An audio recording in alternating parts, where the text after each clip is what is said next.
দেখো এগুলো কলার খোসা, আর এই দেখো আমার একটা নিমের বনসাই আছে, কিছু নিম পাতাও আছে, এগুলো সব একসাথে গুঁড়ো করব। ওই যে তোমরা নীলখোল দাও না, ওই সেই নিম খোল আর কি বলতে পারো।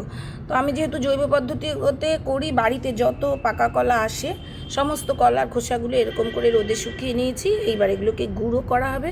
তোমরা জৈব পদ্ধতিতে বলি না, আমি কিছু ফেলি না, তা না ফেলে এগুলোকে সব গুঁড়ো করে মাটির সাথে মিশিয়ে, আর এই যে নিম আছে পোকামাকড় না ধরার জন্য, দেখো এগুলো সব নিম পাতা কিন্তু শুকিয়ে গেছে, তো তোমাদের দেখাই, দেখো।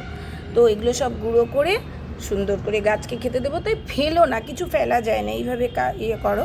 অনেকে আবার কলার খোসাকে ভিজিয়ে রেখেও দেয়। যাই হোক, যে যেভাবে পারো করো, কিন্তু আমি গুঁড়ো করেই দিই, ভিজিয়েও জল দেওয়া যায়। চলো সকলে এইভাবেই গাছ করো, তাতে সাশ্রয়ও হবে, পরিবেশের ভালোও থাকবে, আর সাথে কেমিক্যাল ব্যবহার হবে না, যেটা রাসায়নিক সার সেটা ব্যবহার হবে না।